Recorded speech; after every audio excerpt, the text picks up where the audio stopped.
Good evening. I'm Tony Williams, and welcome to the Billie Holiday Theater. And thank you, Michael, for that good evening.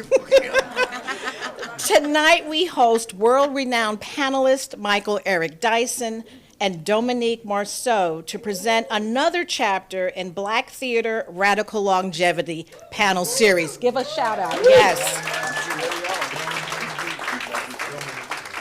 Tonight's topic is Black theater amid the health, racial, and economic pandemics. This evening's discussion is moderated by the phenomenal Michael Dinwiddie. And thank you to the amazing Marcia Pendleton, founder of Walk Tall Girl Productions. We've opened our doors to the Manhattan Theater Club and our on-site social media audience. This year, we're excited to celebrate the radical longevity of Black theater in Do or Die, Bed-Stuy. Another round of applause for that. May 17th marks the 50th anniversary of the Billie Holiday Theater. For 50 years, the Billie has celebrated and told our stories, our truth, in our way, in our theater, in the largest Black community in the nation, deep in the heart of Brooklyn. We're planning a wonderful 50th anniversary season with music, visual, and performing arts. The Billie is a testament to Black theater radical longevity. This happened because of the strong leadership that's been in place for over the past 50 years. I'd like to shout out our founding executive director, Marjorie Moon, who was a visionary and made many, many personal sacrifices to keep this gem glowing, followed by Dr. Indira Etwaru, who built on that foundation and continued the legacy of award-winning plays. I'd be remiss if I didn't recognize the president of Bedford-Stuyvesant Restoration Corporation, Colvin Granum, and the board. Now on to why we're here this evening. I went to see Skeleton Crew last week at the Samuel Friedman Theater, and it was excellent. The writing, the performances, the relevance, the resonance, and the complexity was captivating. I was drawn into the story and understood and identified with the characters. It was an experience. I was transported to Detroit through this story and became a witness and lived through the challenges of the auto industry and its impact on African Americans.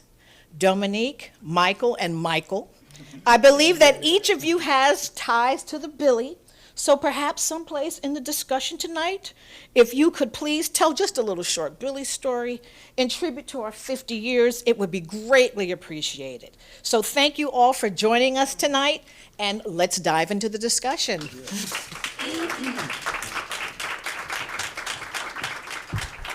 Thank you so much for that warm welcome, Ms. Williams. My name is Melissa Mickens, and I'm the Artistic Production Associate at Manhattan Theater Club. I have the privilege of working on our Beyond the Stage series, which creates a platform for continuing conversation long after the curtain has dropped on our Friedman and City Center stages. With a focus on community partnerships and audience engagement, Beyond the Stage employs panel discussions, podcasts, playlists, and off-site programming to highlight how powerful storytelling affects an audience immediately after viewing and the lingering big ideas that deepen our understanding of humanity.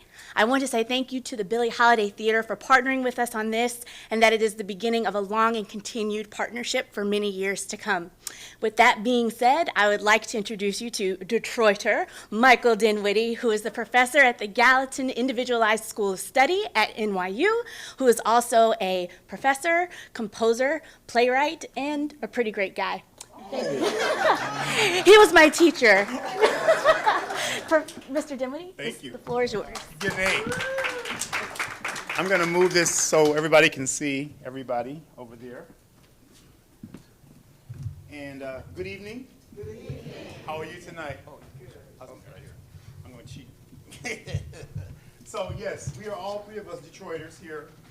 And I'm just so honored to be here. I want to thank Tony, I want to thank Melissa, and I want to welcome you all here.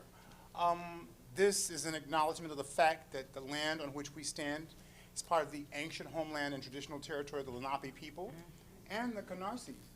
We pay respect to Lenape people, past, present, and future, and their continuing presence in the homeland throughout the Lenape diaspora. And you know, we as a people who came here in 1626, 11 black men, and 1628, 3 black women brought here as chattel, have shown what can grow out of hardship, despair, and hope. So I added that. That was my own. But I just want to thank Marcia. I want to thank the Manhattan Theater Club. I want to thank the Billy and Melissa for helping us continue this conversation. And we're going to spend time in discussion. And I'm going to turn to them eventually. Right now I'm still doing my, intros and stuff like that. But, we're going to spend some time talking about things. And at the end, we'll leave time for questions. I have to tell you, it is so wonderfully disorienting to have an audience. Because we have done everything, everybody zoom, zoom, zoom, zoom. And so we got real people here, so y'all are scary. Okay, so, it's true, right? I mean, zoom. So, Dominique Morisseau is an American playwright and actress from Detroit, Michigan. Okay. No. Oh my gosh. In backstage, I kept saying Dominique, and I was corrected. Dominique. So can you erase all this? Okay. Dominique is an American playwright and actress from Detroit, Michigan. She's authored over 9 plays, I'm sure more than that now. 3 of which are part of the Detroit Cycle, the Detroit Project. She's a recipient of the MacArthur Genius Award. Come on, genius. Come on, girl. Her musical Ain't Too Proud, The Life and Times of the Temptations, had a successful Broadway run, and her drama Skeleton Crew, which you just heard about, talking about, set in Detroit Factory, is currently playing at the Samuel Friedman Theater on Broadway. Confederates, her newest play, is slated to open at the Signature Theater and run from March 8th to April 10th. So if you haven't gotten tickets, you can go get them. Okay. Now, when I heard that title, Confederates, I was like, oh man, we're gonna hear about the Confederacy? But then I heard what the play is about, so thank you. The play follows Sarah, an enslaved rebel turned Union spy, and Sandra, a tenured professor in a modern-day private university, as they have parallel experiences of institutional racism, even while living more than a century apart. The play is directed by Story Ayers. So I just had to say that because that's wonderful. Dr. Reverend Michael Eric Dyson, American academic, author, ordained minister, and radio host. He's a professor in the College of Arts and Science and in the Divinity School at Vanderbilt University. He's authored or edited more than 22 books. I think it's 23 now, Michael, right? 24. Oh, can't keep up, I mean, the boy got it. Number 25 in May, but. Okay. Well, we can wait, okay. And I think everyone here is really familiar with his work. He's written about Malcolm, Martin Luther King, Marvin Gaye, Barack Obama, Nas's debut, Illmatic, Bill Cosby, Tupac Shakur. His next book is about Michael Dinwiddie. That was a plug. Okay, so I just want to welcome It's a short book. It's a short book. But good. Okay. They've been doing this all night. Don't worry. We'll get serious now. Okay, so I just want to thank both of you for being here and welcome you both and agreeing to our continuing discussion. Now, okay, I have to tell you something. It was July 28th, 2021 at 7 p.m. So I know you remember everything we talked about. So I didn't. So I said, you know what? I'm going to go review the tape and look at it again. And so come up with a couple of quiz questions to see who can remember what they said. Oh, I'm about to flunk. So I'm going to get you first, Dominique. My Lord. first question was... Dominique. Oh, gosh. He's going to keep doing it. Okay, good. It rings, I don't even hear it. Okay. Dominique. Yeah. I asked you, what was the first major theater experience you set you on the path as a drama lover? Your first major theater experience. I must have said I saw Stephanie Mills in The Wiz. Yeah, you win. You got an A. Yeah. Okay, now. All right, and you also talk about Philip Michael Thomas, too. And you No talked place about to that. be somebody. Yeah, exactly, no place to be Yeah. somebody. The long gray beard Michael, now. what was yours? What was your experience that you talked about? The first, what, the wine sellers by? There you go. You got it, by Ron Milner. These Come people on. know their stuff. They don't We were forget telling who the they are. truth. Yeah, you're right. Exactly. So that's all. Don't worry, the quiz is over. Yeah. So I want to talk about the fact that we came to this art to be liberated, and we have found challenges in that liberation and going towards it. And so, Dominique, I want you, you mentioned the fact that you were concerned that we were headed towards some kind of a Jim Crow theater. So could you talk about what you meant by that and guide us into it? Yeah, thank you for reminding me that, that I said that. I was talking about what work is being produced on stage and who is, the work is being produced in front of, and the absence of the people that the plays are about in the houses that are hosting the plays. And so I think that felt to me very, you know, old school, very Jim Crow, very, you know, black performers performing in front of all white houses, you know. The only thing missing was the policy, the overt policy, you know, regulating that. And I think that what I was hoping in that time that we said that was in 2020, right? Yeah. I think what I was hoping in that moment, in that time, was that somehow the pandemic was going to bring us through to another day in theater, that we were going to see a seismic shift in how black communities, Latinx communities, basically all of the people that make up what is New York City, that we will see those people in the houses of the New York City houses that are built, you know, on their backs. And I'm not sure that I've seen that yet. I haven't seen that yet.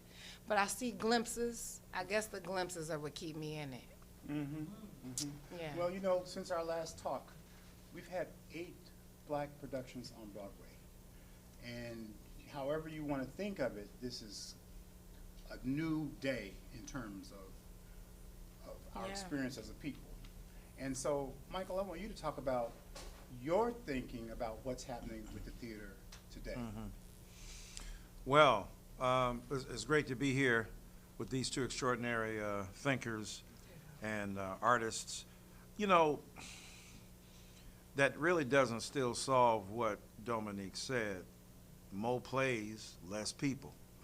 You know, if you got a Jim Crow situation, remember Ray Charles said, I ain't performing no more when they got us separated. Sam Cooke, same thing, you know. Black, white, let them all come together, because we performing black music. And why is it that we're performing black sensibility, black intelligence, black craft?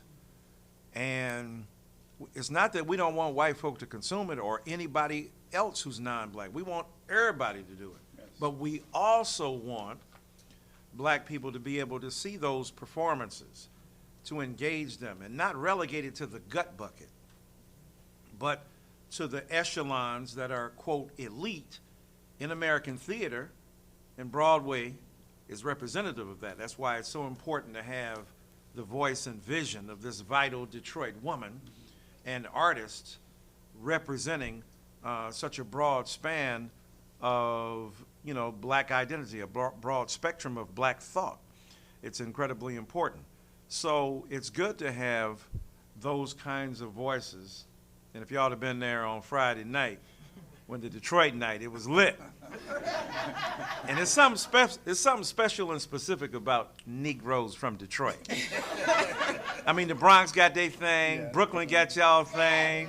You know what I'm saying? Y'all got Biggie, Jay, you know, Nas out of Queens, you know, but dang, Detroit, the massive, you know, powerful engagement with identity, with post-industrial urban space, with the transition into new economies, with the shift from manufacturing to service, all represented in Skeleton Crew. And the ways in which now, there's a big talk now about racial capitalism and the way in which we got to demystify the accumulation of capital that squeezes out the cultural agency of ordinary actors, human beings. You look at her play, and that's the translation of Cedric Robinson in accessible, poetic prose, dealing with those issues. How do I work? What's the meaning of my labor? How am I alienated from it? How do you acknowledge who I am? How is there an identification between what I do and who I am? And so on. And then besides issues of race and gender and sexuality and so on. So I'm just glad to see this renaissance, this revival. but to push even more so for black folk to be able to consume what black creators have produced. So you really triggered something for me. You said accessible poetic prose, because one of the things that came up in our last conversation, we talked about your play Pipeline. And your whole notion is, how do I look at the whole society and turn it into a story of a family? How do I show a black mother's relationship to her son and what's going on in society? And that's what I felt in Skeleton Crew, that you humanize this story that we see in the news, but we don't understand that these are people.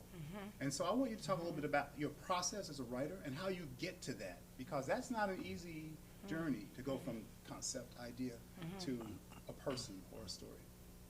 I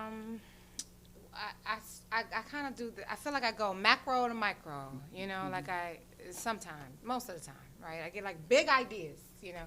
I'm really bothered today by the blah, blah, blah, you know. I get big ideas and well, the Detroit cycle, I was clear, like, oh, I want to write about the urban rebellion that happened, that I used to call the riots in Detroit in 1967. Or I know I really want to write about gentrification, you know.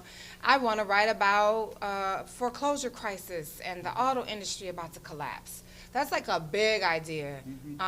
And you can't really write plays that are about people, you know, from a big idea. So I go to the big idea comes into my head and I go, okay, so if I'm gonna do auto industry and people, like, I don't start writing until the people themselves come to me and I go, so who do I want to, so what does that mean on a stage? What do I want to see? I want to see a factory. Ooh, okay, because I haven't seen that on stage. Like, what are they gonna do? Because I love me some theater. I love, like, the creativity. I love to be like, blah, blah, blah, blah.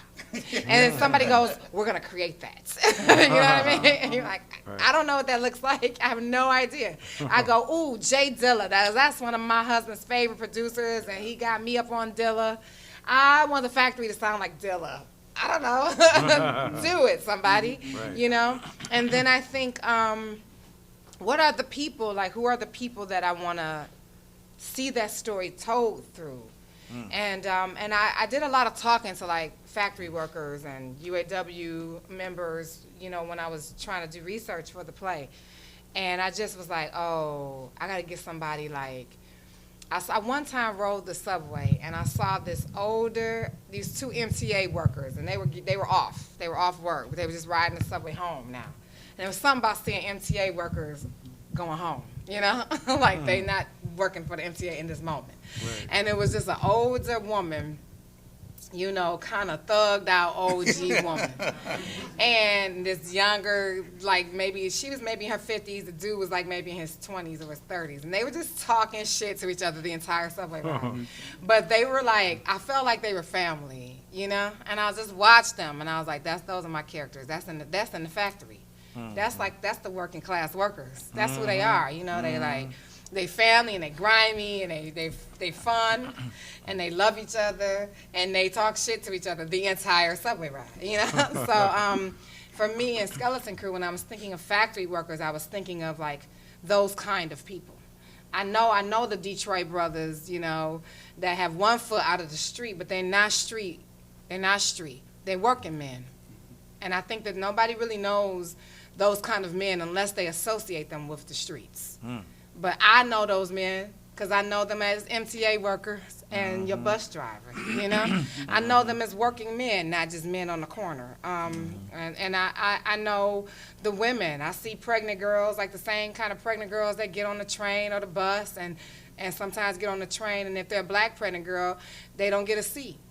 But if they're a white pregnant woman, everybody like, and I've watched the way people treat black pregnant women, young black pregnant women, you know? It's like when you see a young white pregnant woman gets on the subway and people smile at her, you know, like, hey, like congratulations, like that kid's gonna have a good life. And they see young black mothers, black pregnant women on the train, and it's like, it's not smiles. It's almost like they don't even expect that there's a good story around that pregnancy. You know, and I see those mothers and I'm like, hey, you know, Like, it's good. You're bringing some life into this world. You need all the good smiles and energy toward that womb that you could get, you know, and that there's hope for what's going to come out of that. And I think of the pregnant women that are working women and work in the factory, and Detroit girls that I have seen, like these girls, you know, that I see on the subway. And I'm like, those are working women. They work in the factory, and they're going to work right up until the time that they have to stop working, until you force them to stop working, because that's how urgent the job is and how much they need that job to take care of their child. So, you know, I just start thinking of people, you know, and it comes from observing people that I start to think about what are the people in my life, in my world, that I want to illuminate on a Broadway stage or on a off-Broadway stage or in my basement theater of whatever place I call a theater, like a studio, whatever. In your children's books, Yeah. everything you write That's does right. that. And so, you know, when you're talking about that, you really made me think about the mothers I've seen nurturing their children and taking care of them and really making sure that they are provided for. That's one of the things I know when we think about, you know, Black motherhood. I mean, you've just had a beautiful son. Yeah. And you think about the fact that that's part of, again, I go back to Pipeline, which triggered your thinking about how do mothers protect their sons in a society that doesn't let that happen? How do Black mothers do that? And then I want Michael to talk about his experience with Pipeline and his family. Yeah, no, it's listening to Dominique break that down is so important. We don't see those people. We don't hear those stories. And when you look at the sheer velocity of willful white ignorance about Black life, now in Alabama, some white parents have gotten together to complain about Black History Month at all. That it is the perpetuation of critical race theory, and we got to stop it. Well, don't stop there. Just end Black life. Because that's the point, right? That's the telos, as the Greeks would talk about it. That's the goal. That's the ambition. The ambition of white supremacy is non-Black existence, right? Or Black non-existence. And so those figures that dot the landscape are not simply a reproach to a white supremacist legacy of ignoring and denying Black life. It's also a chastisement of Black bourgeois culture that refuses to acknowledge the humanity of its fellows and its women and sisters and brothers. Because looking at that girl on the subway, sometimes even more bitterly through Black eyes, which would cast aspersion against her. What did you do? How did you end up projecting your own failed relationship, your own trauma onto her body? And so we got the class division as well as the racial one going on. And so when you think about a pipeline, my brother, one of my brothers lived in Flint, and then, you know, my father worked in the Kelsey Hayes Wheel Breaking Drum Company, you know, hustling, the master setup man. They laid him off at 33. He refused to go on welfare, so we ended up starting a grass cutting and siding business, Dyson and Sons. They used to laugh at us, but we were off the street. We weren't in the street trying to hustle, though I had a brother who ended up selling drugs, got sent to prison, accused of and charged with and convicted of second-degree murder, though we believe he was innocent. He died there 30 years in that prison.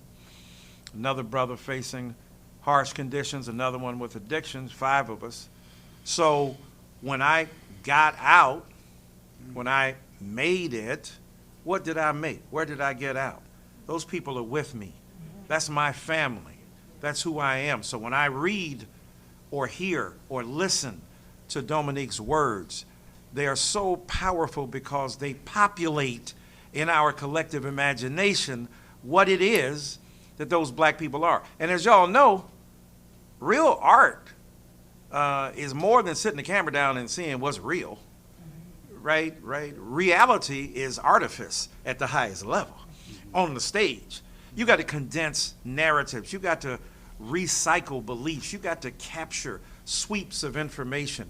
You've got to represent the distillation of ideology on human flesh So when you think about a Tennessee Williams or a Eugene O'Neill or an Arthur Miller, when you think about an August Wilson and you think about a Dominique Morisseau, this is the genius to be able to translate that.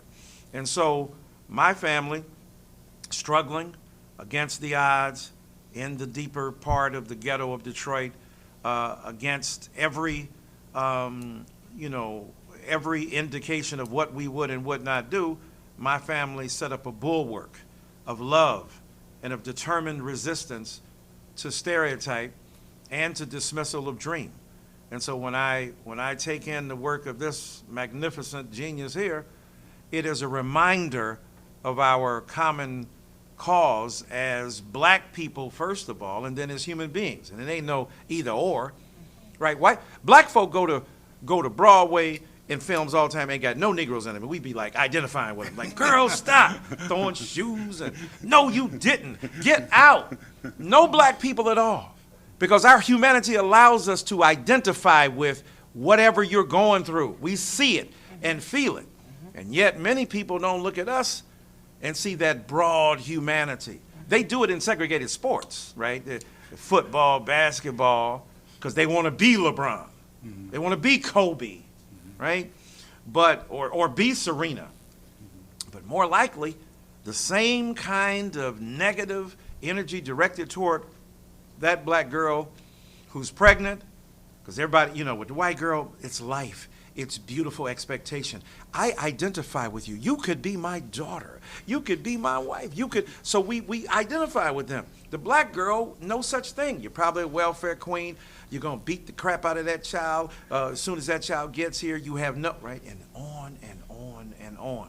And to be confronted with those truths in a work of art is a magnificent and remarkable thing, which is why we celebrate what she does. And I think that's important to talk about what we do as artists in general. Because the theater is the place where those images are not what we see. Yeah. The theater is the place where we create a positive notion of our identity, even in the struggle, that we understand that. And so, I mean, I think back to, Or at least a productive one. It doesn't have to be exactly, positive, yeah, right? That's true. You don't want to get caught in positive. Where we can start to think about how to struggle, what makes sense. I think back to J. Franklin's Black Girl, which Woody King produced in the 1970s. I think about the plays in which African American, I think about For Colored Girls, Right. where we see the struggles of black women, we see Right. them overcoming them, we see them Right. struggling with them, we see all those issues. Right. And so I really think about that. And so the theater, the Billie Holiday Theater, in a long tradition, 50 years here, but in 1821, we had the African Grove Theater, the first black built, produced theater in America, Bleecker and Mercer Street on NYU territory. And NYU is going to, they're building a building there now, a 20-story building, and one of the theaters is going to be called the African Grove Theater.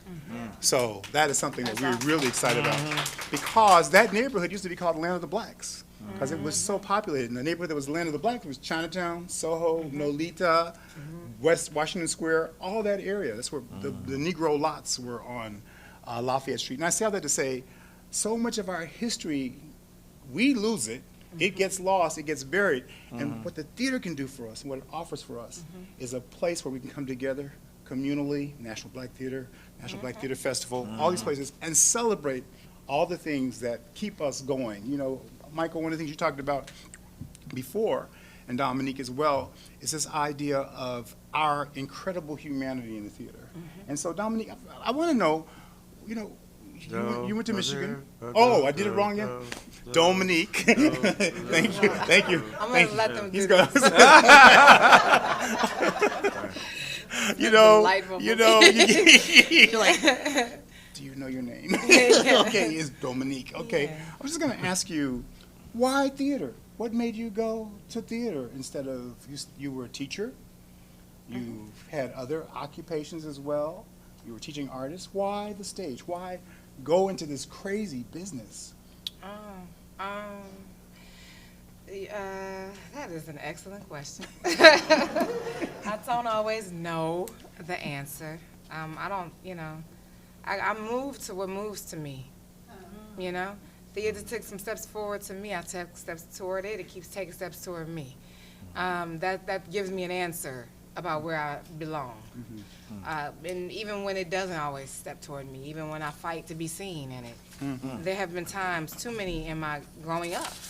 Theater stepped to me when I saw Stephanie Mills and The Wiz. I was a kid, and theater talked to me. Where'd you see it? I was in Detroit. Oh, just wanted. Oh, yeah, Fisher Theater. Yeah, okay, Detroit. That's where it started. Okay, good. Yeah, Just wanted but to- when I saw, you know, I had teachers all my life, basically, who affirmed the writer in me and the performer in me to some degree, you know, and I mean, through elementary school. If I wrote an essay, if I wrote a, you know, whatever, I got affirmed that this is something you can do. This is something you're good at, or this is something this is like a seed, a thread you should follow forever, you know.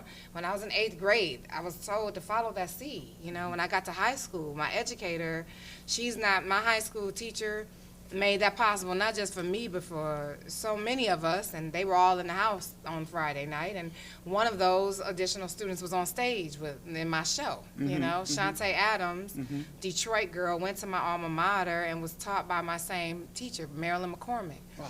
And she made sure that we stayed connected to each other. Generations of graduates that came out under her, we all know each other. We have some thread to each other, you know. And that's intentional. But so I just always had people that say, you can do this.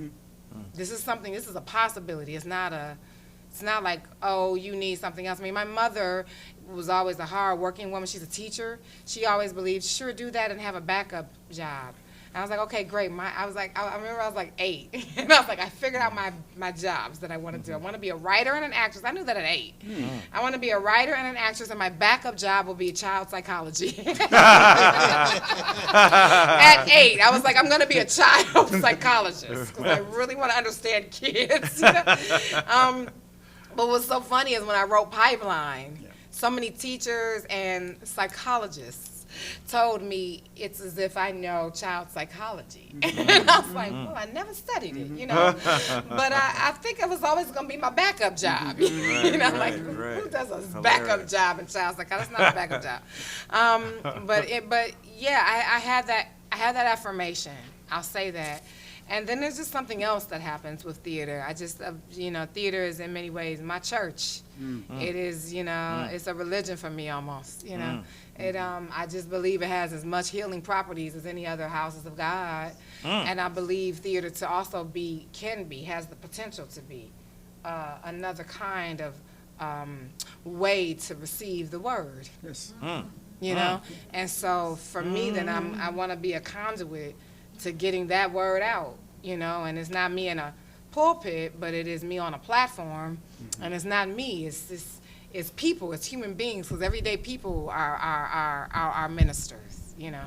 I look at everyday people like my ministers, and we can minister to each other as everyday people. So for me, it's a calling, and it's just something that grabbed me and won't let go. So I won't let go. You're here. You know, when you talked about church, of course I thought about Michael, but I also Yes, thought I know. about the fact that he talked about in our past talk about how the black church is theater, how C.L. Franklin and Aretha and the music of what he heard. And earlier on, Michael, you were talking about, you know, the artists, the musicians. Our theater is music. Our theater is blues and R&B and all those things. And so I just wonder, how does that factor into the way you think about your work, Dominique? Well, I grew up, like, I remember plays I also saw church plays. Yes. You know, I just remember, and We've all seen church they plays. were big, man. You know, you're in the basement of the church, but I was just be like, whoa. I was enraptured by like church. I grew up at 2 different kind of churches. My grandfather was the pastor of an Episcopal church, but my mother's side of the family was AME Zion. Okay. So them church plays, a lot was going on in the plays. Yeah. It was very akin to like Tyler Perry's plays. It was very like, you could tell he came up in that church play, you know. But I was riveted, you know. I remember singing I Am a Mother. Sometimes I feel like a motherless child. That was sung in my church play, and I was like, oh my God. you know, or Langston Hughes' poem, you know, Life for Me Ain't Been No Crystal Stair. Well, Heard son, that I tell you. Heard that in a church play. right. And it was like, you know, my mind was blown. And so, but anyway, I think that there's I think theater and church and theater are, they're kin folk, you know. Yeah, our churches are Yeah. our churches are theatrical. That Yeah. is part of our, and what's interesting too is our whole culture, our theater, everything has been about affirming our lives, That's affirming right. our ability to create the lives we want to create. Yeah. And so that's one of the things that I find that's really fascinating. It goes, you know, it's everywhere you see black theater, everywhere you see the black church, where you see people really saying, not only are we here, but we're here as who we are. Yeah. And I think that's so key. Yeah. And it's a place we come to gather to listen, Yes. which is not, you know, I mean, just we come to sit and listen to each other and like try to understand Yeah. something that's being communicated to us. I think communication to me is like the difference between being free and being enslaved. You know, like communication is like huge.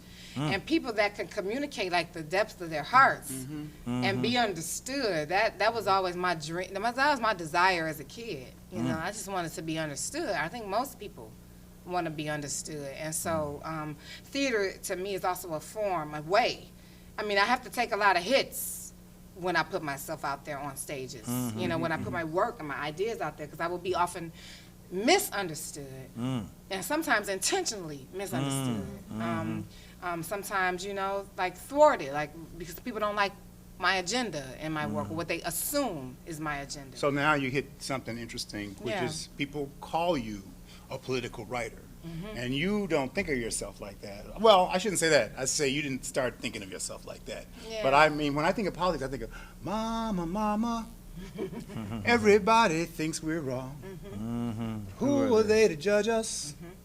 Just because our hair is long. Is that political, or is that a song that just floats in the air? I eventually caught what you were singing there. Oh, yeah. Oh, that was cold. That was really. I was like, you oh, know, damn, that's They're Marvin on it Gaye. Tuesdays and Thank you, Thursdays. everyone. It was so nice being here, Michael. You take over. Here, you take this over. And, okay, Wait a minute. go over. Plus, because our hair is long. Wow. So, no, that's my brother. Oh, yeah. You know, it's brilliant how you're putting that together, though. I'm joking with him because he's so, the effortless way in which he weaves that together. It's just ingenious. But you're right in the, look, here we are sitting in New York. Not just New York. We're in Brooklyn. Oh. So, y'all got the rituals. You think about two of the greatest preachers in America. We're here, right? Gardner Taylor Yes. and William Augustus Jones. Both now with the ancestors. But Gardner Taylor, God saves us not by flattering us, but by opposing us. If you want to be a great preacher, it is not in the magnificence of your voice or the elegance of your gestures. It is in a heart broken and put together by the eternal God. I mean, right? One of the great joys of my life, having preached at his church at the end of his ministry. And then William Augustus Jones, who was said to have a voice, as they said about Carlisle Marney, a Southern Baptist preacher, a voice like God's, only deeper. And he would, you know, I mean, the majesty of the poetry.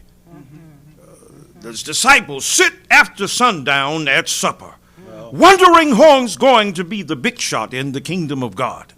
And then with the crisis swelling to bewildering proportions, with the shepherd about to be slain and the sheep about to be scattered, with Gethsemane beckoning and Calvary calling. I mean, this is right, every Sunday, the majesty of the oratory, the power of the poetry, and, as you said, the theatrical articulation of our identities. Now, I grew up in Detroit. Sunday morning, my pastor, for 8 and 11 o'clock service, Dr. Frederick George Sampson. Watch out now! God stands on tiptoe expectancy. And he was talking about the child in the Gadarenes, right?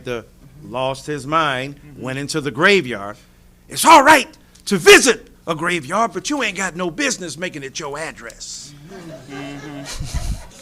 And then he would preach quoting both Bertrand Russell and W.E.B. Du Bois and Langston Hughes. Wow. Then in the afternoon, Charles Gilchrist Adams, the Harvard Hooper, and talking about drunk on the eve of Reconstruction, speaking about Noah before they got on the ship and getting drunk before they changed humanity. And he says, I know you can take failure, but can you stand success? And then went into that, and then took a broom in the pulpit sweeping. And then at night, I would hear C.L. Franklin. Yeah. You don't hear me. Right, with the chanted sermon, as has been called. So that's theater, that's agony, that's potential, that's power. But in those words, and on those words, we hung, because our destinies hung on them. Yes. As Dominique was saying, you know, talking to each other in a language we understood, in ways we could comprehend, in a way that was unapologetically rooted in our own infinitely capable blackness, and yet the ability to try to talk about what was important to us. The theater is much like that. Some have said hip-hop in its own way was doing that. But there's no question that the theater coming together, and she is one of the great priests, an orisha, a poet, a prophet, a minister, because that's, and if you would have, I mean, we were up there in Apollo, I mean, in the theater. It was like it was Apollo. That's right. That's what happened. It was like we were at the wow. Apollo. And we were going like, yeah. And the white folks sitting next to us like, Jiminy Cricket, what's going on? No, but we were the give and take, the back and forth, the A and the B selection. I mean, it was right there. It was like a concert. It was like a performance in the church. It was like, it was a play. It was magic. But see, and it was Dominique black is messing magic. up the theater. She's messing up the theater. Oh, yeah. You're supposed to be quiet when you sit in the theater. Oh, And man. when you go to Dominique. Dominique. Both of them. Both. She puts in the program, you can make noise, you can talk, you can respond, you can do whatever you want to. And so that's part of what she does. And then when you bring me to the notion of the theatricality of the church, I think of James Weldon Johnson and God's Trombone. So that from the beginning we have, in our culture, we have this real recognition of the theatricality, and God stepped out on space. But I won't do it because I don't want you to think I'm trying to be James Weldon And man Johnson. became a living soul. Exactly. He got to the last line of it. See, they went right to it. So Dominique, I'm so proud of myself. Yeah. Yes. What's got to happen now in the theater to get to where we want to be? Ooh, that's okay. I mean, I don't singularly have the answer to that. Well, why are we here? I don't singularly have it. I don't have it.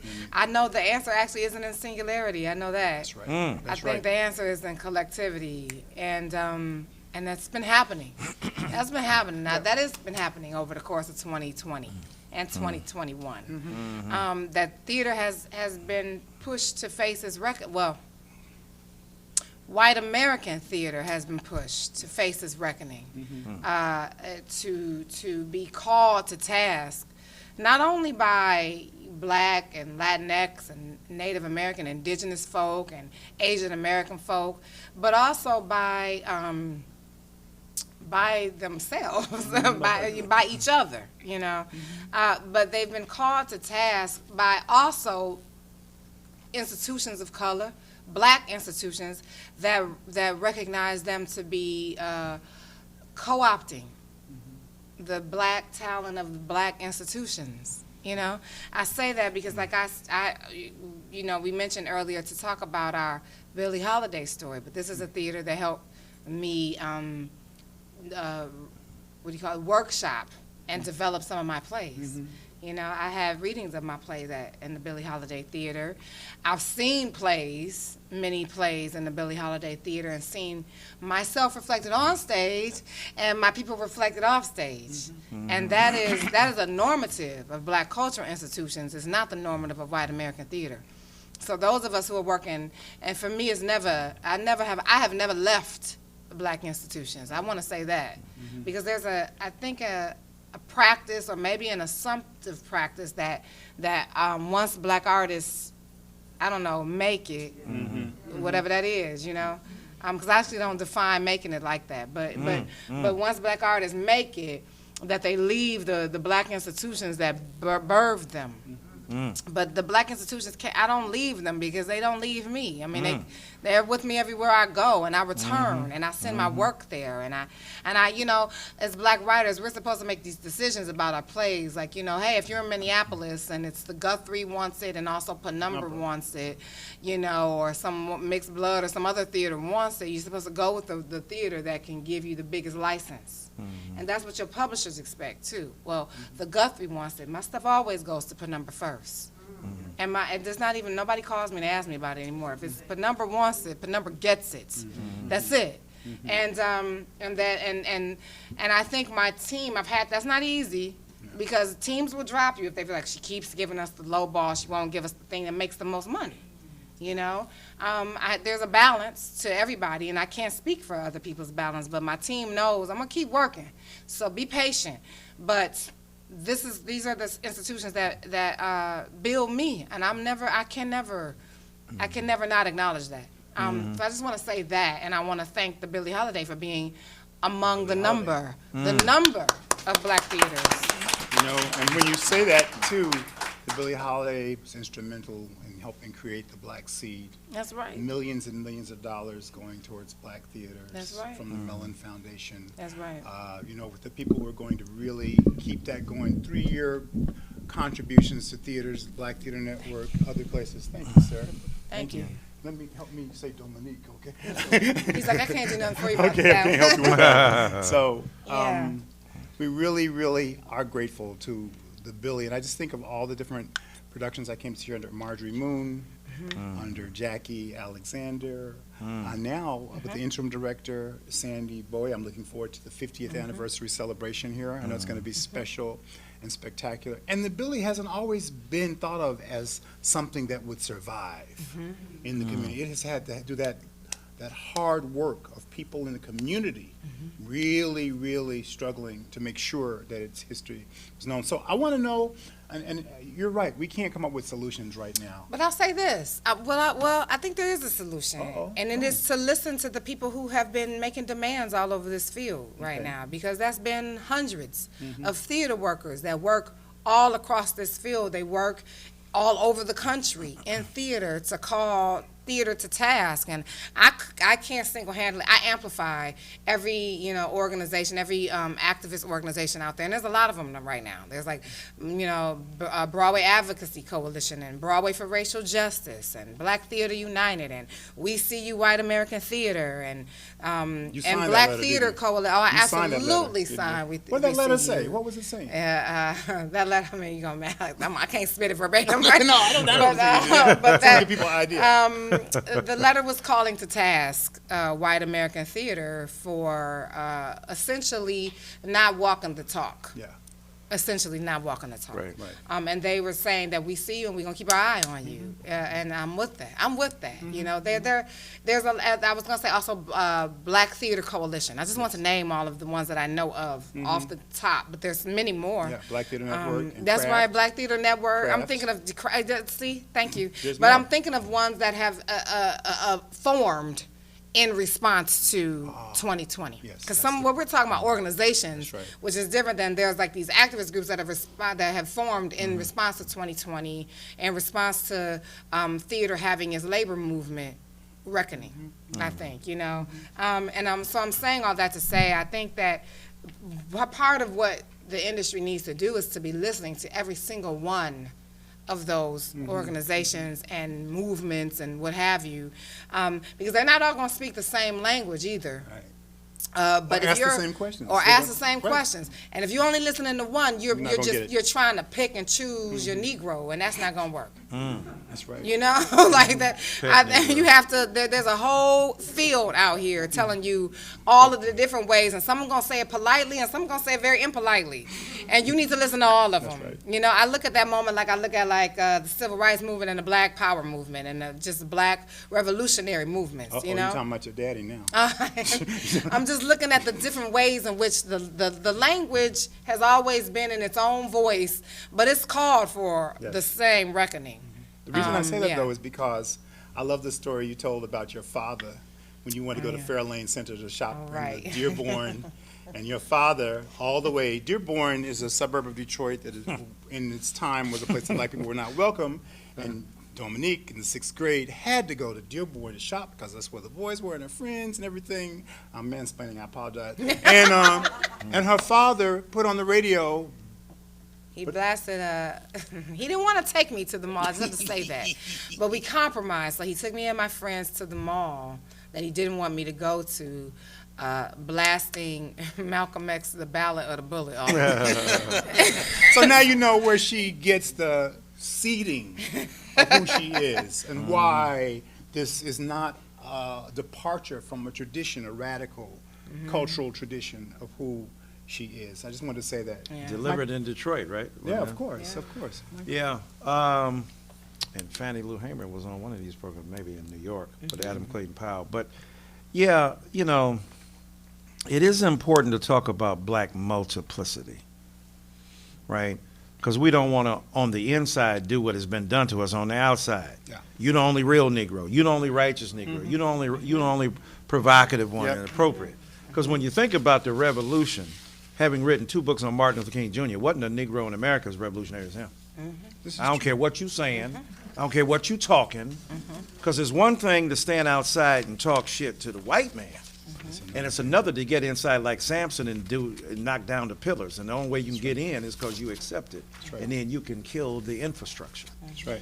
And so he's an educated Negro, PhD, and he was revolutionary because he grew increasingly aware of the intersection between race and wealth and military might and power and economic inequality, and talked about it in powerful ways. So at the end, he's saying that, I hate to conclude this, but most Americans are unconscious racists, right? That ain't what they're saying on the King holiday.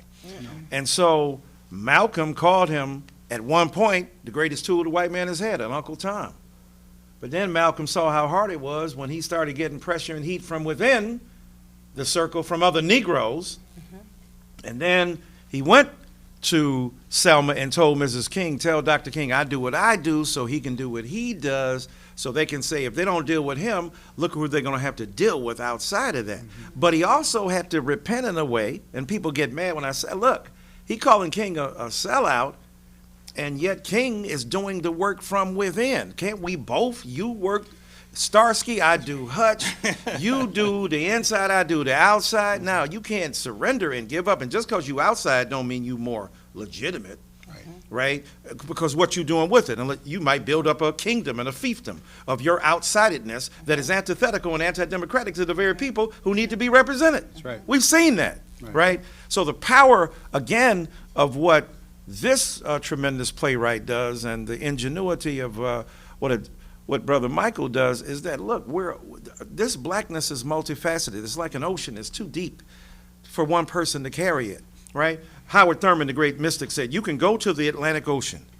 You can dip your glass in the Atlantic Ocean. It may be full of the Atlantic Ocean, but it ain't all the Atlantic Ocean. So everything you saying may be true, but it ain't all the truth. And so, and I say this because I'm sure everybody up here has been criticized from one end or another of our particular blackness. The reason we hear it is because we love you. The reason we hear it because we still hear, because some Negroes ain't hearing it because they don't give a damn. So they ain't hearing none of your criticisms because they don't care. The echo of your voice will not reach them because they've been insured against your voice by a leaden distance from us as people. So to be involved with people is to be hurt by the people you love, is to be bleeding for the people for whom you bleed, and for them to make you bleed more. It ain't no ideal situation. It's ugly, it's powerful, and yet it's so necessary for us as a people. So when I think about black art ain't just to make you feel good. And Dominique and I were having a conversation about generations. Yes. She's a couple years younger than me. And Daughter but I was saying we gonna absorb you. You know, she's his granddaughter and my daughter. Okay, so but the thing is that one of the things I'm having problem with is the cancel culture, right? And a lot of young black people, oh my God, everything. You know, what do they say? for young people, everything is trauma, and for older black people, ain't nothing traumatic. So we got, right, because we were like, you got to suck it up and deal with it. But that was destructive. Yeah. The younger people taught us to self-care, but self-care can't be unstinted arrogance and hubris, and it can't be myopic narcissism. It's got to be a balance between the two. And trying to cancel culture is white supremacy by proxy, right? Because black people ain't never tried to cancel nothing except debt and our bills, but to cancel other people until your black ass will get canceled, until somebody wants to cancel you, until somebody wants to turn that light against you. Accountability, absolutely. Holding people to account for what they have done and the wrongs, and to admit them and to confess them and to confront them, absolutely. But to eradicate them, zero tolerance is a white supremacist logic from the white right wing applied to black people mostly. Zero tolerance for dropping, that's why they kick us out of school. That's why they send us to prison. And yet they're practicing tremendous tolerance when it comes to January 6th. All the people who hate the anti-police people hate the police on that day, because the real religion in America is whiteness. The real facility in language is whiteness.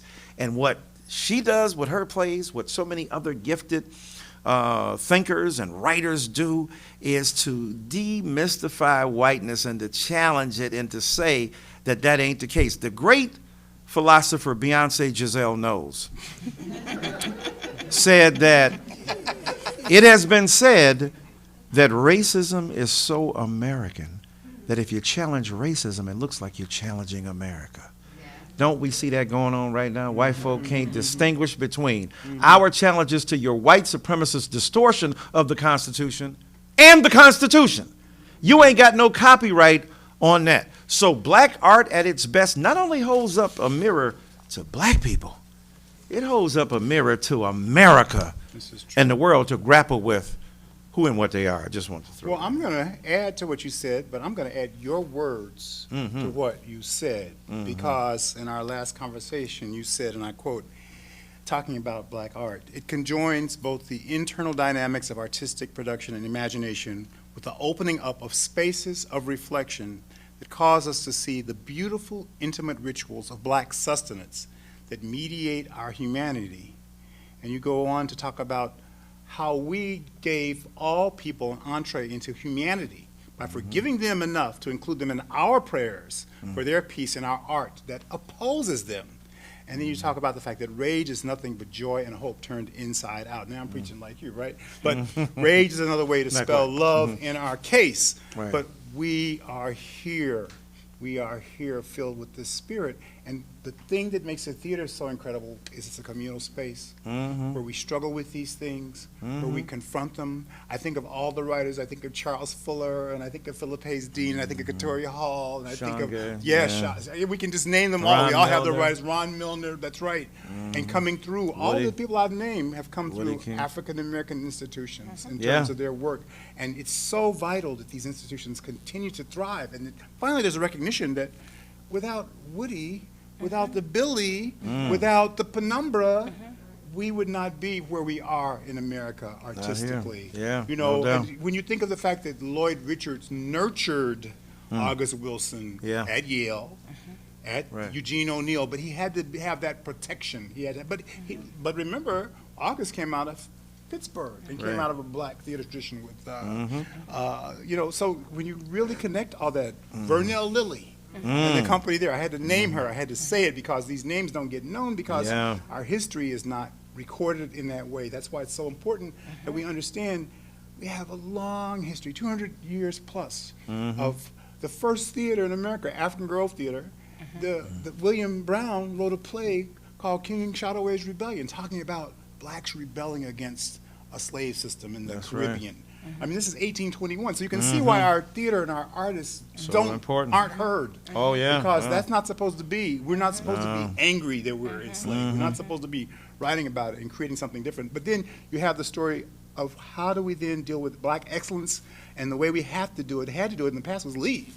Ira Aldridge had to leave. You know what I'm saying? He couldn't stay here. But now we have opportunity to find ways for black excellence to be part of the American narrative. What we have to do is unpack and unseat the notion that excellence only belongs to one tribal group. Well, no, that's a great point. And then think about it, we had to leave, or we had to challenge the dominant culture to expand. Yeah. You know, because think about the advice Paul Robeson then gives to Harry Belafonte. If you make them sing your song, then they're going to hear your message. See, and that's another thing, right? We got to, you know, they're listening to us. Oh, you know, look at, what's that Spike Lee But Michael, I film? got to stop you just for a second because you brought something really important, that in 1963, Paul Robeson was at the March on Washington, I mean, but he right. wasn't up there. No, You know of what I'm course saying? not, So no. the issue we have is Right. how do we celebrate Alice Childress and Trouble in Mind? How do Right. we keep alive that history? So I didn't want to interrupt your thought. No, I no, just no. wanted to really point that out because Paul Robeson felt that he had been, you know, forgotten. Well, he in that had history. been. He had been thrown away. He had been made disposable. That's what I'm saying. Exactly. Yeah, This, come on, bro. this is my beef with cancel culture. You can't dispose of people. Yeah. You can't get rid of them. Soft you. A word or two before you go.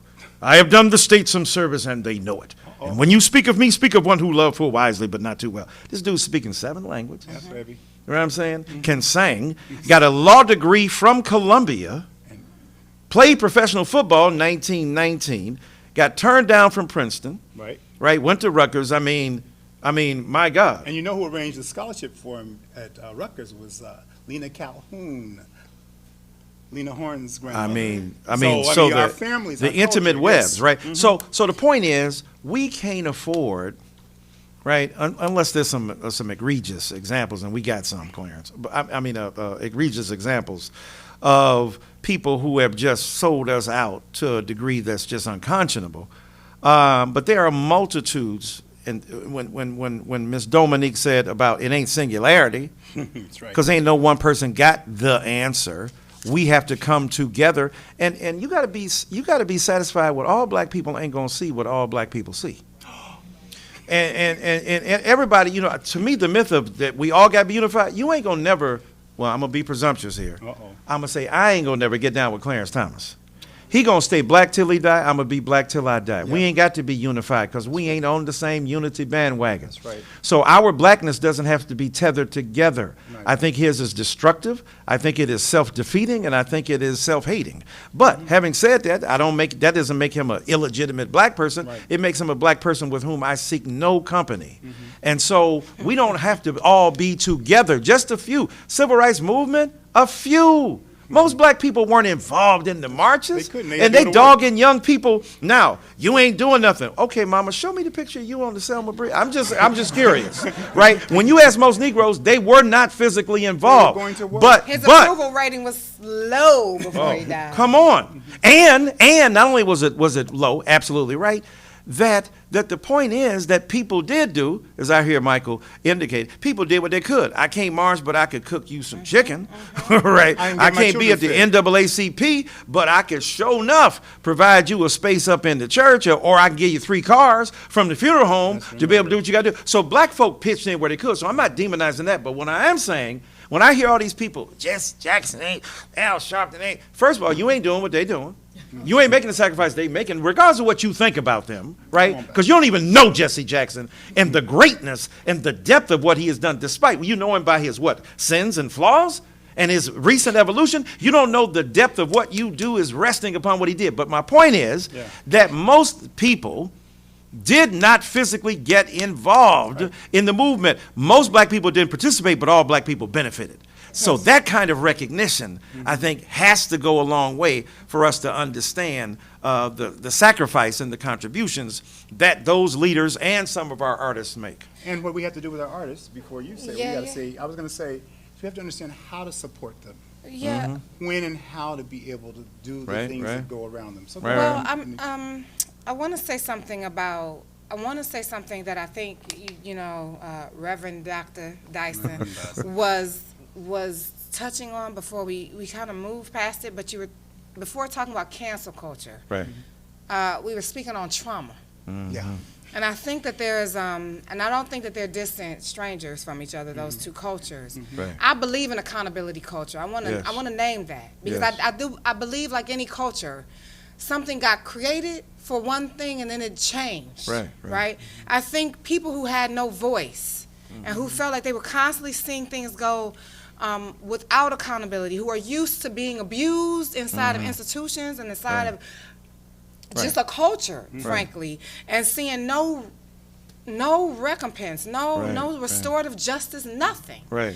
Just we're used to getting railroaded and nothing happening.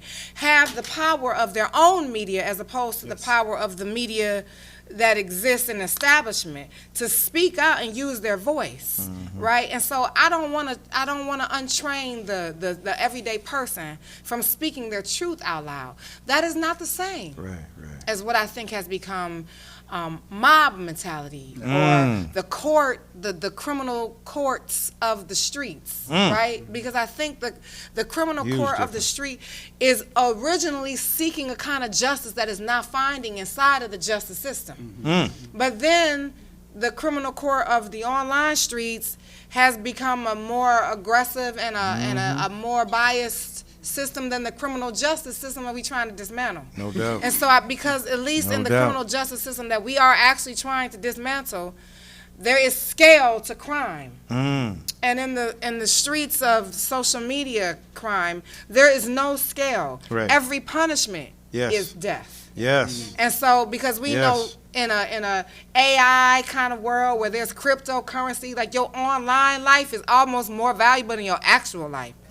Right, so then to kill someone online is to kill them from being digitally present. It's like erasing your digital footprint erases your footprint, and that's a scary place to get to just socially in general. I think that I don't want to stop the power of the voice of the one who uses their own tool of media to say a crime or an injustice has happened against me, and I don't have any other agency but my own platform to speak my truth. That should not stop. I think what needs to be measured is what we are calling upon our people to do and how to do it. And I think that I have faith in the next generation, although I think we need dialogue constantly between all the generations. And there's always been gaps that have not been filled, and there's not enough linking of arms between generations to come to find to me, the next generation that is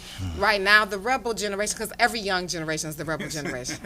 My generation is the hip hop generation. We were the rebel generation. No one understood us from the generation ahead of us, right? That's what we felt, at least instinctively, right? Because no one understands your new language, because your new language is like remixed, and it's like coded, and it's like I can't speak this online. I don't even know these like this shorthand and this all these letters and shit. I'm getting confused with all they mean. Now they going really long. It's like 20 of them, and everybody can read that shit, know what we saying, But people will go, hey, that's not, you're not supposed to. That's like removing good English, and we're going to create a bad culture of something, right? There's no such thing as that. That's right. Because language is a tool. It's just a tool of communication. And if they can understand their communication, that means we're left behind. And so that scares us to say, hey, you got to change the way you communicate. Instead of me saying, I got to learn your new form of communication. I got to learn your new form of communication. It's not mine. Punctuation is changing, but all language were tools of oppression. Right. I'm Haitian. The majority, I have a friend of mine said this to me once. To love a people is to learn their language, right? I think about that a lot, and I'm gonna say that it's gonna get. I think about that a lot because I'm Haitian, and I don't speak Creole. But when I was going to visit Haiti with my father, I was like, I gotta go learn Creole because I gotta at least be learning like sloppily. I gotta get one-on-one Creole. I gotta do something. So I can't go see my people and not let them see that I'm trying to communicate with them because they're gonna misinterpret me as not loving them. I gotta teach my people I'm loving you. I don't have it in me naturally, but I'm gonna work really hard to communicate with you because I do love you. I think I get emotional about it when I think about it because I think something gets lost between generations of black folks. We're not willing to learn a new language with each other. And that's concerning because language has always been a tool of oppression. And Haiti, I'm just going to keep using it, the 1%, the 99% of Haiti speaks Creole. What is taught in school is French. 99% of the country speaks the language that is not being taught in their school. Do you want them to succeed? And then 1% speaks French.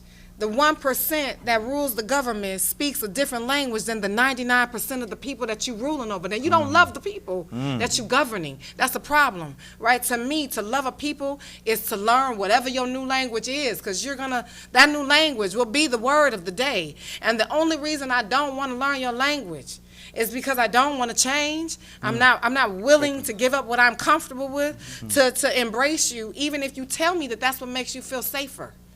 Even when you tell me this makes me feel more seen, this makes me feel less hurt in the world. And I go, you need to get over your hurt. Instead of like, okay, well, what's the language? What's the pronoun?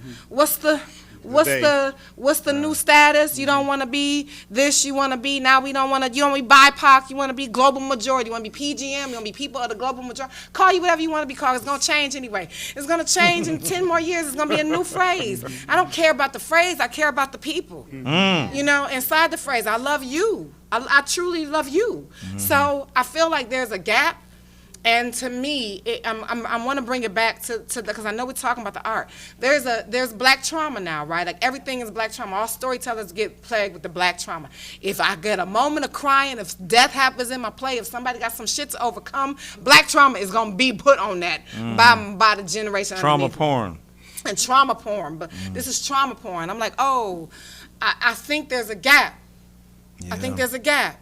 I think what we call trauma porn and what we're calling black pain and trauma porn are not the same. They're not the same. Or the blues. There is no such thing as black joy without black pain. That's right. That don't exist. There's not a human being that can just be joy all the damn time. What is that? Right. That is also dehumanization, right? That is Yes. also Not feeling what you smiling hand, waving hands, Right. and wide grins. We've seen that shit before. That's not love either. right. You know, and so Frankie to Beverly me, told him. the fullness of our story, what Yes. I want us to, I think there's a Yes. difference between black trauma and black liberation. And both of those things have pain, but one is exploitive pain, Right. and one is conquering pain. Right. One is showing us the pain we have experienced so we can be liberated through that pain into something else. And I want to clear the language up for us, because black liberation stories are what we need in abundance. And that does not look like trauma, but it doesn't mean you're not going to be hurt when you're watching. But it does mean you can be healed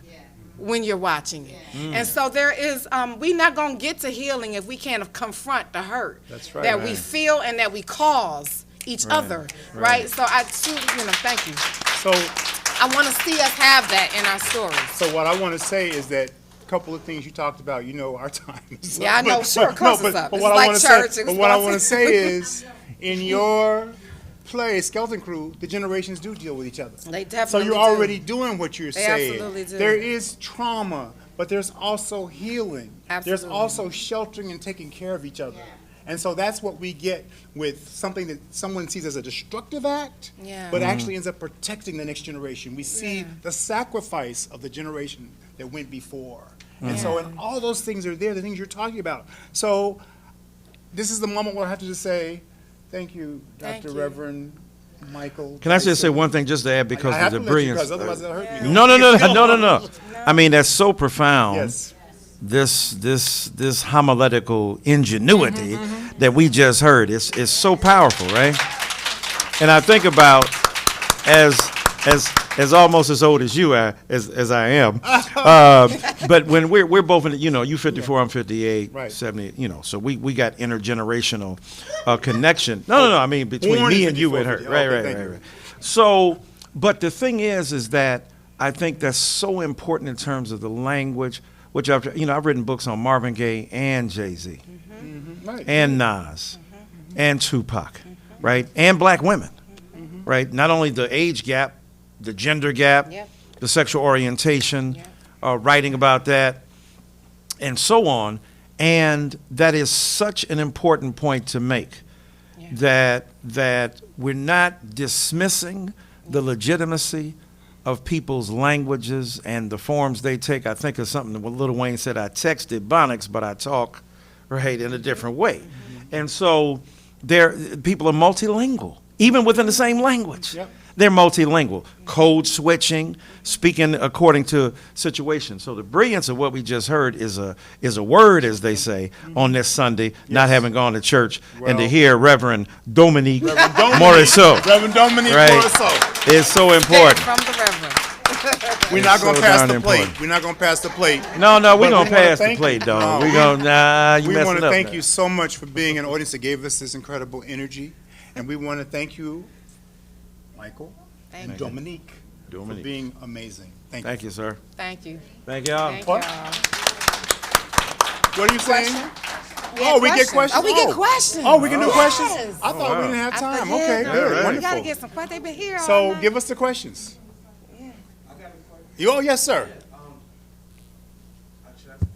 Does he need a mic? This is amazing. Thank you very much. Thank you very much. Thank you. Another round of Thank you. applause. My name is Daryl. I'm working with Rome on the documentary about black theater. And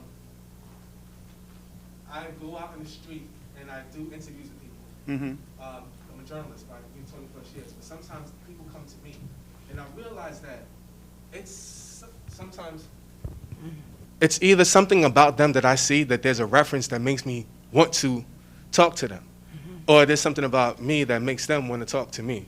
Even if it's an Italian guy from Staten Island who doesn't believe that Black Lives Matter, but he doesn't feel like it's okay for him to be forced to take the vaccination, so he feels like his rights are taken away from him. Personhood. So he wants to have that conversation with me, Right. but then when it's brought up about Black Lives Matter, you know, he doesn't get that part, but we could talk about something else. You know, so I don't think that people are able to understand, like you were saying, that some people just don't care about your critique, right? Some people may not care unless it relates to them.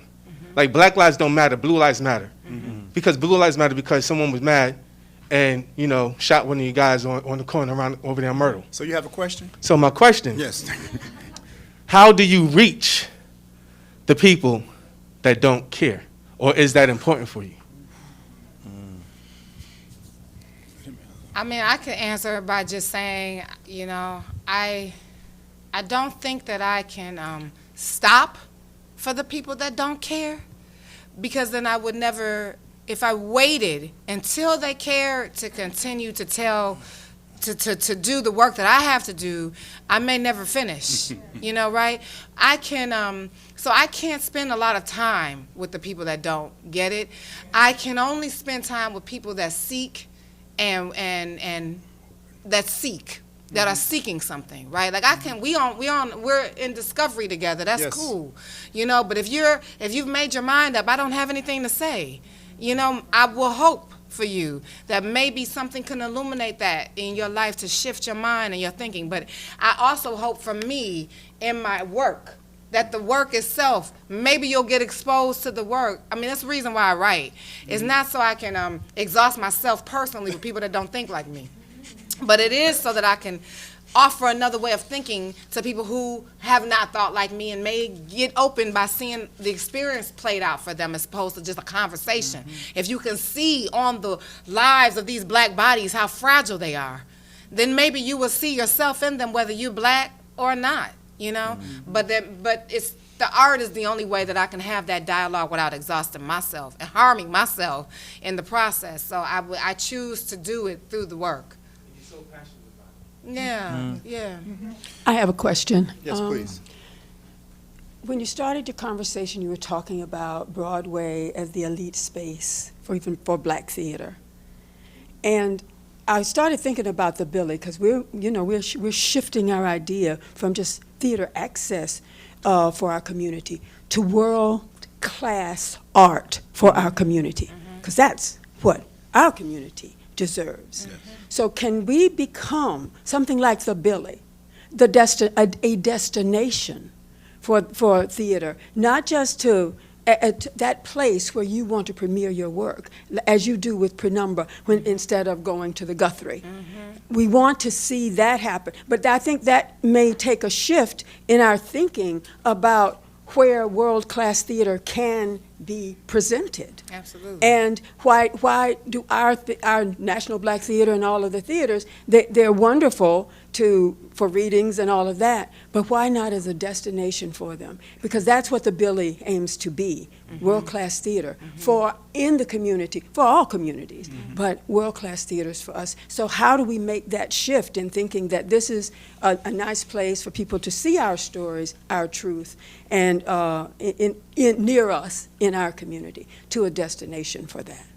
Is that something Black Theater Network is talking through? Yeah, thank you. Black Theater Network is going to have its conference in Detroit this year, and our topic is scripting the flip. Not flipping the script, but scripting the flip. In other words, we got to write it. We got to create a new way of thinking about our institutions. Part of one of the most interesting things that happened, we talked about this the last time we did this, is that if you want to know where the black businesses were in any city, find out where the expressway is, right? So our communities were bifurcated, truncated, and taken apart with, quote, integration. And there was a time when you went to the Howard Theater, you went to the Apollo Theater, you went to the Regal Theater, because you could only go there. And we had black excellence. And I think we have black excellence at the Billy now. But people don't know it, and they don't understand it. And part of it is just this attitude of, if it's not, well, part of it's money. Because, a Broadway show is going to have multi-million-dollar advertising. The Billy, the tradition in black theater, and Marcia can tell you this, it was radio. We had to be on radio because that's where our people are listening, and that's a whole different universe, but it's a whole different way of thinking about why you go to the theater. I go to the theater because I really expect to really learn something. I'm going to be entertained, but I'm going to also take something. So I think you have world-class theater because you have a world-class audience. That's my point. Yes. We're doing world-class theater for our community. Yes. So we need our writers and our actors to understand that. And the money piece, remember, we're the anchor organization and fiscal sponsor. For Black Seed, yes, you do. So we are You're not it. saying this should happen all over. We understand it's a thing about money, but this is where we're moving. We need our authors and our actors and everyone else to think that way. We're coming.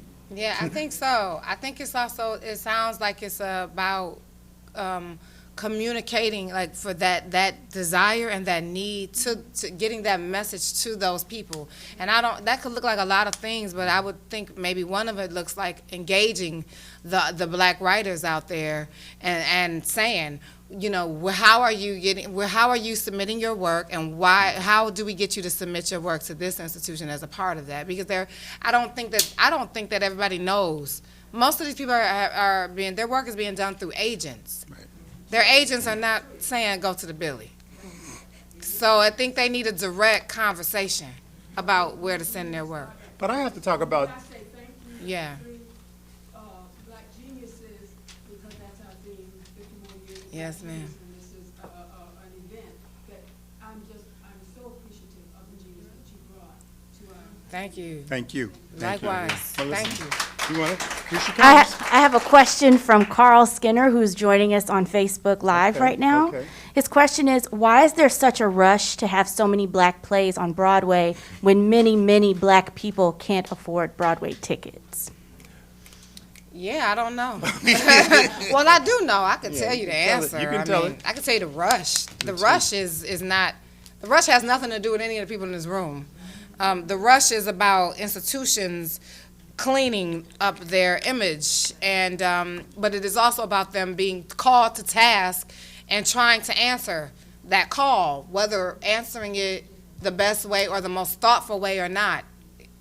This is about theaters and theater producers, because a lot of these shows on Broadway are not done like Manhattan Theater Club is one of the unique ones, like Second Stage, that this is just a non-for-profit theater. It's not a commercial run. Most of these Broadway shows were on commercial runs, Right. which is very different and a lot more challenging, and definitely more set up for failure, because the commercial run depends solely on box office. And in a pandemic, that is irrational and unreasonable. Whereas a not-for-profit theater, we still gonna suffer in audiences and numbers, and they will still measure. They'll go, well, let's release privately the numbers, so that they could say, oh, look, well, all those black shows, none of them made any money in a pandemic. being the test dummies of Broadway and being brought back to be the first people to test this thing out with audiences, right? They're not gonna put all of that in the information. They're just gonna put the numbers, you know. And so we can say, but most of those shows are being done commercially. So my show, Skeleton Crew, can go up and down, hold for COVID, come back. The theater will still go, we're gonna lose money, and we'll go, this show's already paid for. You got your endowment paid for this. So it's not depending upon box office. It will be enhanced by box office, but it's not gonna shut down. But Thoughts of a Colored Man or Chicken and Biscuits or, you know, those shows are getting hit. Or Antoinette and Wandu's play. Those shows are being more hit because they went into commercial houses. And that is almost unfair. I mean, it is unfair. It's unfair to do that to those shows. And it's unfair to write crappy reviews of those shows. Yes.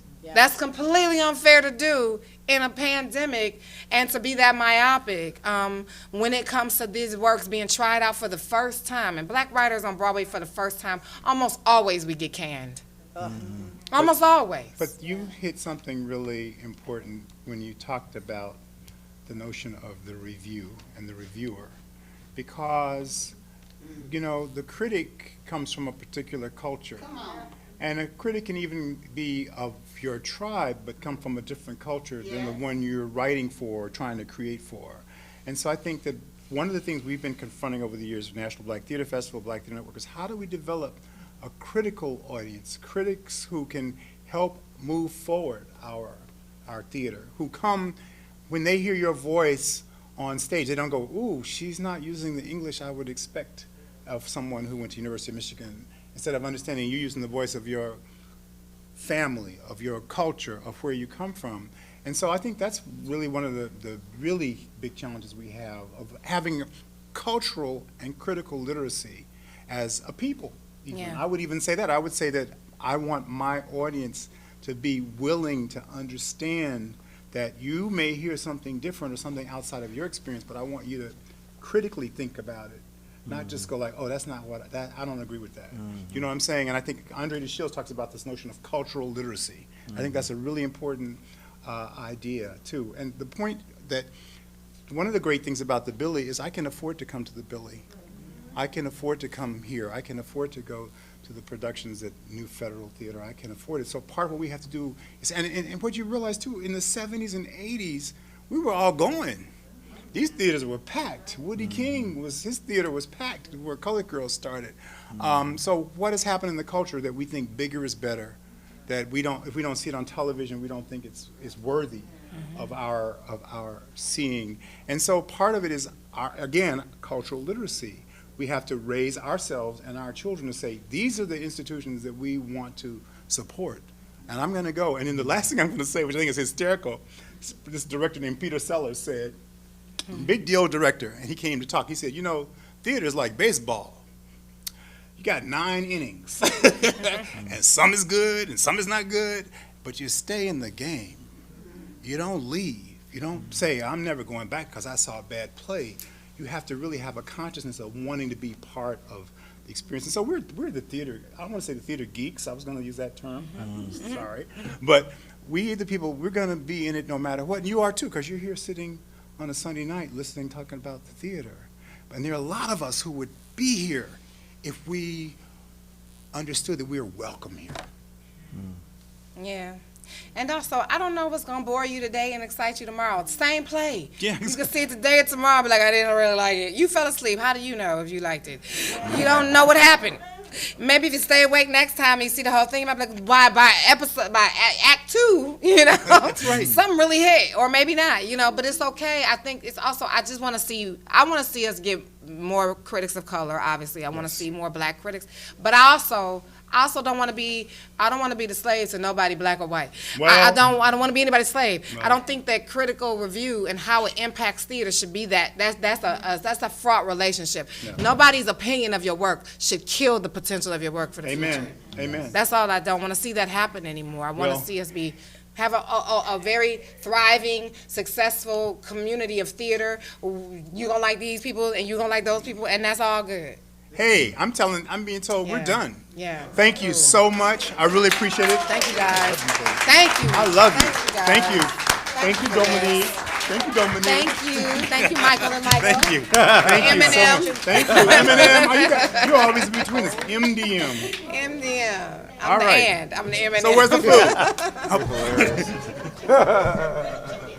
Where the Mrs. Chicken and Biscuits? Oh, are we